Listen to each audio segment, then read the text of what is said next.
los templarios y la estrella de Belén.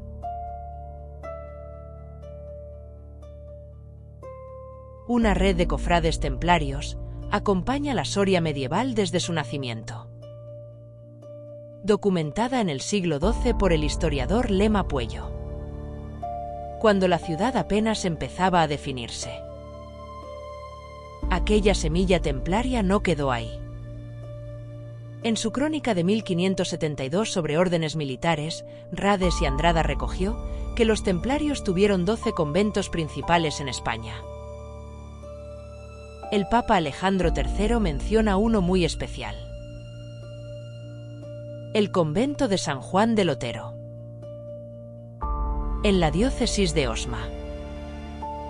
El convento templario de Soria ha desaparecido, pero una huella suya sobrevivió al paso de los siglos, en el edificio civil más emblemático de la capital, el Palacio de los Condes de Gómara. Allí, una inscripción, oculta a ojos del transeúnte, inmortaliza el lema sagrado de los templarios: Non nobis, Domine.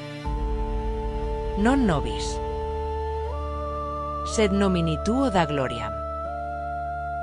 ¿Un aviso templario que anuncia un secreto oculto en la simbología de la fachada?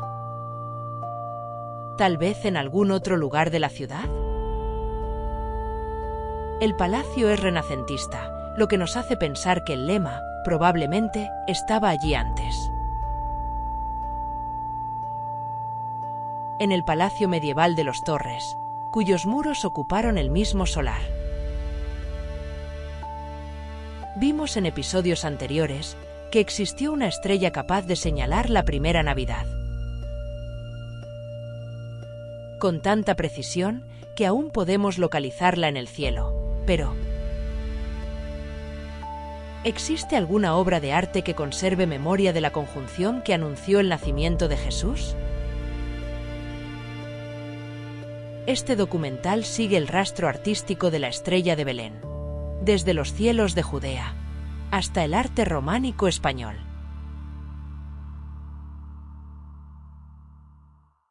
En Santo Domingo de Soria, una estrella invisible vigila desde las arquivoltas.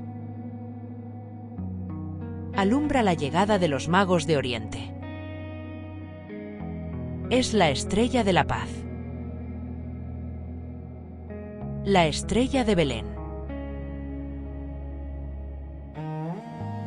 El tradicional crismón navarro-aragonés de las portadas dejó paso en Soria a un Cristo en majestad único en el mundo. Es Cristo quien sostiene a Jesús niño en su regazo.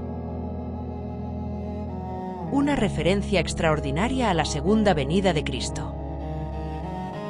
Jesús sosteniéndose a sí mismo. Una parusía medieval. Existen otros. Pocos. Muy pocos. Pero ninguno de ellos preside el tímpano principal de una iglesia.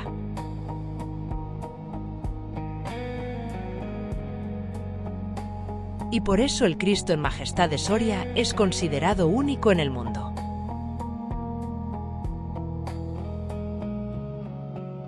La estrella se detuvo sobre el niño. Desaparecía sobre Belén justo al amanecer, tras alcanzar su cenit. Frente a los magos, que viajaban desde Jerusalén a Belén, de norte a sur. Antares se detuvo sobre el niño durante el mes de enero. Se ponía a las 6 de la mañana. Al finalizar la última vigilia de la noche. Cuando la tradición sitúa a los magos de Oriente adorando al niño. Al despuntar el día, la estrella de Belén alcanzaba los 180 grados de azimut y se paraba sobre Jesús, indicando el sur geográfico exacto. A las 6 de la mañana.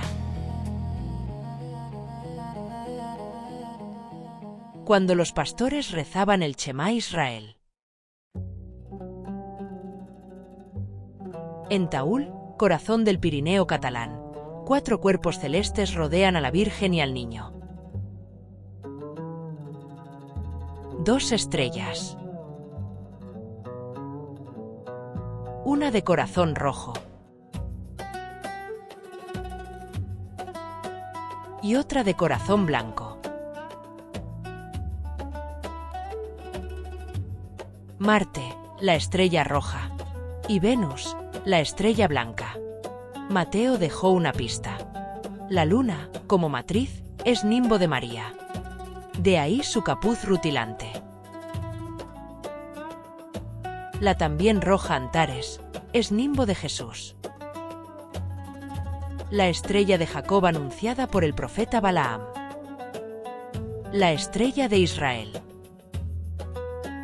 La estrella de Belén. Padre. Madre. Matriz.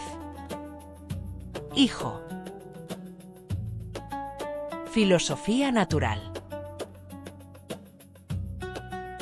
Quizás la conjunción más espectacular del cielo nocturno, pues incluyó 2 estrellas rojas. Ares, Marte, dios de la guerra. Y Antares, lo contrario a Ares. La paz. Kalbal Akrab en árabe. El corazón de Escorpio. El niño de Taúl sostiene la profecía que según los apócrifos escribió Moisés. La ha entregado el rey Melchor. Por eso el pequeño señala al mago. Lo identifica. El arte como testimonio celeste. Este es solo un fragmento del mapa. Si quieres descubrir la investigación completa sobre la estrella de Belén y el código oculto en el románico, te dejo el documental completo aquí mismo y en el primer comentario.